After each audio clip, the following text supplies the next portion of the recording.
Old Friends Are the Best by Jack Sharkey. Originally published in Amazing Stories, March 1960. Narrated by Tom Trussel. It had no awareness of time, and so did not know nor concern itself with the millennia that passed since it first drew up the dissolved silicates from the shifting grey remnants of soil and arranged them inside the walls of the 1,000 green pods that were its body cells, and settled down to wait. Somewhere within its fragile cortex a tiny pulse of life beat. It was a feeble pulse, to be sure, and one that a man, unless he could observe it for 1,000 years without blinking, would not be aware of.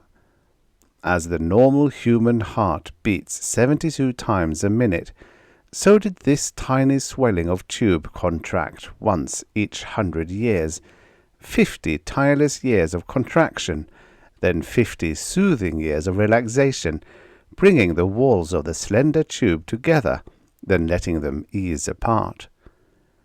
But it was sufficient for its life. The pallid yellow sap was moved about inside the plant once each 100 years, and the plasm of the silicon-protected cellular structure absorbed just the needed amount, bleeding off the waste products between the very molecules of the silicon buttresses, and patiently waiting the century out till the second helping came oozing around. And so it lay dormant, through heat that could send a man into convulsions of agony in seconds, through cold that fractional degree lower than can be achieved in a scientific laboratory.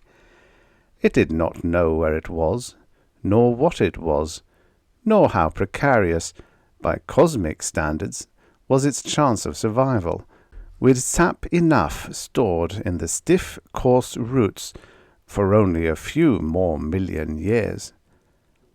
It simply was, and knew that it was, and was satisfied. Such a tiny organism can have only the most rudimentary of memories, but it remembered. Once long before, there had been more. Life had been the same, but somehow fuller.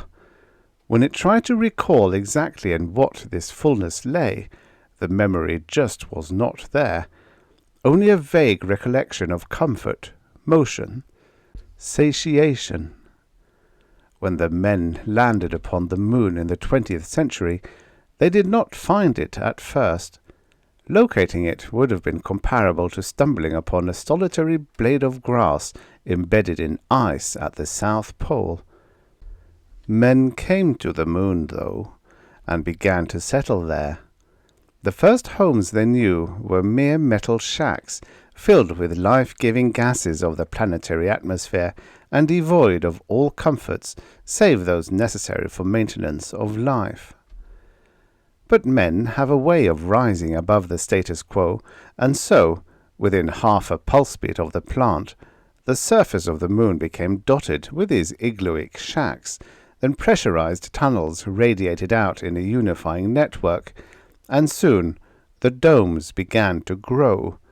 Immense translucent lightweight structures of enormous strength bubbled up on the moon, and soon cities were being built beneath them, strange, towering fairyland cities on this satellite where people and architecture alike boasted 6 times the power possessed on Earth. The cities soared upward in glinting stalagmitic pinnacles, whose tapering ends seemed to threaten the fabric of the domes themselves, but were in reality still far below the blue-white curving surface. Machines that drained gases from the oxides and nitrates within the planetoid, and filled the domes for the people with the life-giving gases. And still the moon grew more domes, and more. And then 3 motions of the tiny plant after the primal landing of men on the moon, 3 half-cycles later, a pulse and a half. It was found. The man who found it was an engineer, a man of high intelligence. For building on the moon was a perilous undertaking. A man had to know stresses and strains, had to be able to read gauges that warned of vacuum pockets beneath the crust of the moon that, if broken into, could suck the life-giving gases from the metal caissoons within which the men laid the foundations of new domes. Had it been on Earth, and the workmen unionized and possibly unlettered, it would have had the fate of a dandelion that stands in the path of a growing subway tube. Unfortunately, the man, as mentioned, had intelligence. Carefully, the fossil, so he presumed, was cut away from the rock in which it was rooted, and laid gently in a bed of soft cotton, and that bed in a plastic casing, and the casing in a metal box. The box was loaded aboard a spaceship and sent to a man back on Earth. This man was an eminent botanist, and, eminent or not, he nearly jumped with joy when he'd opened the box, unsealed the container, plucked away the cotton, and saw the plant lying there. It was dead, insofar as he knew, and apparently useless, except perhaps as a club, but the botanist was delighted to receive it. Through his head passed notions of cutting it in two, then polishing the twin-cut surfaces and studying the cell structure, so that he might compare its construction with similar, if there were any, plants of Earth, and then write a learned thesis about it, which would be read only by other eminent botanists, who would all then curse their luck for not having been friends with any engineers on the moon. The whole procedure, taking the cosmic view, was almost pointless, but it would make the botanist happy, at least. However, after setting up his instruments and placing the plant in a sort of padded vise to steady it against the invasion of its privacy, he chanced to see a bit of root, broken off by sheer unaccustomed weight on the planet, lying upon the lab table, and he placed that beneath the glass lens of his microscope and studied it instead. "I'll be damned," he said. "The plasm is liquid." A few dozen of the shattered cells had indeed let their contents spill out onto the slide of his scope. "I wonder," he mused, "if it is viable." "Wouldn't that make for interesting paper?" he went on, building his dreams upon dreams. "A moon plant, growing in my garden." He decided, as is the way with botanists, to name his, it was now his, having abandoned liberty when it abandoned the moon, to name his plant after himself. And that's how it came to be called the Peter W. Merrill Moonplant. He put it in his garden, arranged a small protective wire cylinder around it, and sprinkled it with water. Then he went into the house to start typing up his notes for that forthcoming paper. As he lay there in the soft loam, feeling the cool trickling of the water passing over his stiff tendrils, the newly christened Pete felt a stirring within himself. The sunlight that now struck him was filtered by an atmosphere, and gentle in its action upon him. Pete prodded his memory, and suddenly decided that silicates, after all, are not the most comfortable of linings for one's tender green cells. He seemed to recall a state of lush, sybaritic softness in pre-silicate times. Decidedly, the silicates must go, thought Pete. And go they did, molecule by molecule, drawn into the earth through its roots, which were now acting as tiny spigots, getting rid of the scratchy stuff that had bolstered the cell walls against change for millennia past, leaving Pete softer, greener, livelier, and a constant delight to the heart of Peter W. Merrill the First, whenever he came out to tend his plant between pages of his thesis.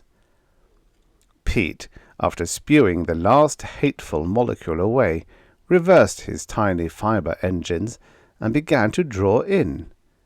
He drew in all sorts of things as the days passed, a lot of minerals, and just enough water to float them in. Mostly, Pete's growing hunger sought out iron. Pete didn't know why he wanted iron any more than a smoker knows why he wants another cigarette, but Pete's interest in iron was as intense as any smoker's in tobacco. Above the ground, he grew very few inches larger, merely broadening his dark green spiral leaves a bit to catch the tiny amount of warmth he required for growth.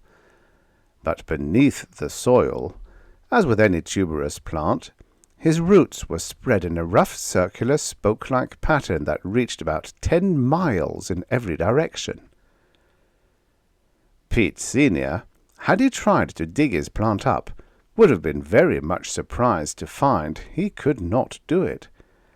But he didn't try, so his life went on as usual, with no surprises, which is the way he preferred it, so he was happy enough. It wasn't until his paper had been duly published and botanical cronies had shaken the dust from their whiskers and toddled around to see his enviable possession that something of the root structure was discovered. "Seems to spread underground," one remarked. "Kind of a lunatic crabgrass," another jibed. "Sure you're not pulling our leg, Merrill," said a third. "Seems a bit stunted." "Gravity," said Pete Sr., "not used to it yet." Then they all had coffee and cake, shook hands with Pete Sr., and went to their homes and laboratories. By this time, of course, at the farthest reaches of Pete's root network, duplicate Petes were popping up above ground, quietly and unostentatiously. Pete stood barely 5 inches high, and much like their parent, they, too, began sending out spoke-like root networks. Some of them, stronger than others, sent roots for a radius of 100 miles, others for a few leagues and no more. Eventually, Pete Sr. reached an age where his body cells died more rapidly than they were replaced. That is, he achieved old age, and he passed from his life, leaving a wife, 3 children, and an unpaid fertilizer bill. Pete himself, by now, was pulsing considerably faster. In fact, incredibly faster, after his once-a-century contraction of short years before. His pulse rate was now in the neighborhood of 10 per second, which is a pretty good increase.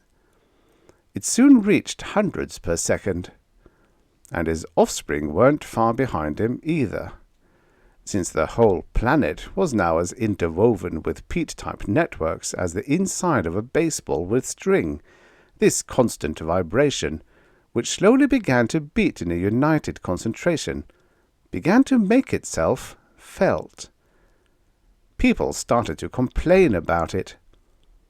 So scientists with seismographs and even dowsers with willow twigs began to seek out the source of this unnerving, almost supersonic thrilling of the planet crust. Eventually, they located the tiny green plants with the spirally leaves at the center, the loudest point of each network. Someone recognized the plant, and they confirmed this someone's suspicions by a check of the public library's back issues of Botanist's Quarterly. It was the moon plant, all right. The Peter W. Merrill Moonplant. Yes, sir, that's what it was. The public, though, was not satisfied with the finding of a name for the disturbance, and insisted that it be brought to a halt somehow. Naturally, the International Society of Botanists, Biologists, and Biochemists raised one hell of a fuss about this, but on a democratic planet they were summarily outvoted, and all spirally little green Peter W. Merrill moonplants were, well, not uprooted, that would be impossible, but they were all cropped flush with the earth wherever found, and salt, acid, and all manner of nasty things poured into the stumps. However, nothing happened at all to the vibrations. People began to get fidgety and started petitioning their representatives in government to do something. A lot of speeches were then made all over Earth about the noise and general disturbance of the moonplant roots, but none of them offered a solution to the increasing racket. It was about this time that plumb lines started hanging crooked. Oh, it wasn't detected at first. How could it be at first? Because you judge things by plumb lines, not vice versa. However, in a month, when everything was about 5 degrees off the vertical, notice began to be taken. When oranges began rolling off the ground in the California and Florida groves and huddling in a mound here and there upon the countryside, the spirit of worry injected itself into the public consciousness. Niagara Falls' spectacular skew-wise splashing toward the Canadian side didn't set many hearts at ease either. And then someone remembered the moonplants, and saw that each new apparent gravity tug was coming from the stump of one of the plants, and a leading scientist figured out the answer, after getting a snipped-off segment of moonplant root and testing the hell out of it. "It seems," he announced to the world, or that portion of the world that was watching his appearance on TV, there being considerable competition with a new series of NBC specials on another channel, "it seems that this Peter W. Merrill Moonplant is, magnetic, to a certain degree, though not magnetism as we know it. It's more as though each plant, through the positioning of its roots and the coiling of same, plus a heavy concentration of iron in its physical makeup, has managed to make itself, or rather, the stump of itself, since all such plants were cut down a short while back, to make itself the center of an artificial gravity field. This field seems to grow, rather, these many fields seem to grow in strength by the hour, and they have a tendency to topple things, the gravitational tug being most disastrous near the centers of the fields. The rims, though the angle of gravity is sharper there, are safer for stability only because they are balanced by more tugs from adjoining fields." Well, he went on this way for an hour or so, and soon his listeners, those who stayed tuned in, knew what the problem was. Down wasn't going to be down much longer. It was going to depend on which moonplant stump you happened to be near. The prospect didn't seem too much fun, and people started selling their homes and such, and booking passage to the moon, where life was controlled, but carefree, and free of annoying vibrations and rolling oranges.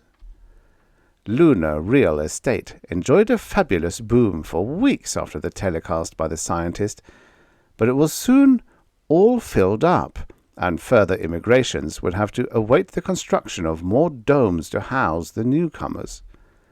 The laggards, understandably, raised a fuss about this callous attitude, and went moonward anyway until about 2/3 of the Earth's population was on the moon, the place becoming so hopelessly crowded that people had to half-rent rooms there, sleeping in alternating shifts with other half-renters, and spending their waking hours wandering the streets. "Things," sighed one realtor to another, "can't get much worse." And that's when the first meteor landed on Earth.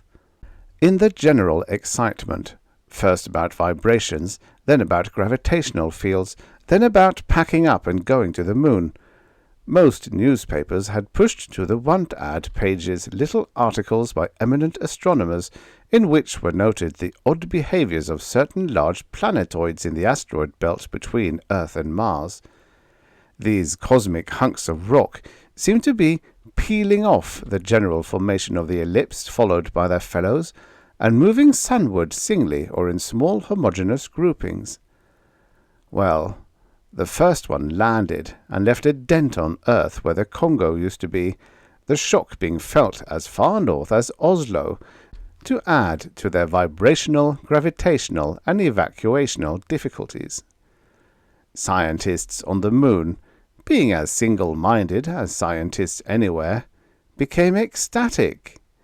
At last the mystery of the ages was solved. Who put the pox in the face of the moon? A Peter W. Merrill Moonplant, of course. They looked down in rapture as meteor after meteor, drawn across the countless miles of space by the pulsating gravity fields, plunged into the earth, leaving pox visible to the naked moon-dweller's eye. And darned if each meteor didn't strike dead center of each plant network. After about a month, Earth looked almost exactly like the moon had once looked, with the exception of one locale, Australia, and much of the Pacific Ocean surrounding it. "It will indeed be a titanic meteor that hits there," the moon scientists enthused, for their careful check of the records showed that only one plant had been found on the whole continent of Australia toward the eastern coast, which meant that its network probably extended beneath the Pacific itself, with a gigantic field reaching its hungry magnetic fingers into space. And then someone noticed that no more asteroids had peeled from the formation. The void between the asteroid belt and Earth was barren of hurtling rock. "Wonderful!" the scientists enthused. "It means that each field down there on Earth ceased its tug the moment its meteor struck it. That means that once the final meteor lands, the Peter W. Merrill Moonplant will be dead, and we can get some of the crowd off this place. Earth's a bit ragged looking, but after all, it's home." "Funny," said one of the younger scientists, "that the moonplant went so far afield for meteors and yet did not disturb the delicate gravitational balance between the Earth and the moon, its own satellite." "Let us hope," said an older scientist, "that this enormous Australian network has not been saving itself for us." He laughed at this little pleasantry, but no one joined him, because someone had just peered through a telescope and noticed that Australia seemed to be getting larger. "You know what?" said the young scientist finally. "We're falling to the Earth to form the largest pockmark of all." "What a spectacle!" cried another scientist. "Pity we won't be alive to witness it. I wonder why the Peter W. Merrill Moonplant saved us for last." "Possibly," said the young scientist, "because, as with a wedding, the groom asks all his relatives to come and see him married, and finally picks out the person who is to be the best man. The moonplant probably considers the moon an old buddy." The older scientists, however, gave these statements the stoniest of long replies, and refused even to speak to the hapless young man for the duration of the journey downward to squashy death against the home planet. Romanticism and science just don't mix. The end. Subscribe for your daily stories of futures past. And don't forget to check out the channel. There's hundreds of stories. Hundreds of stories.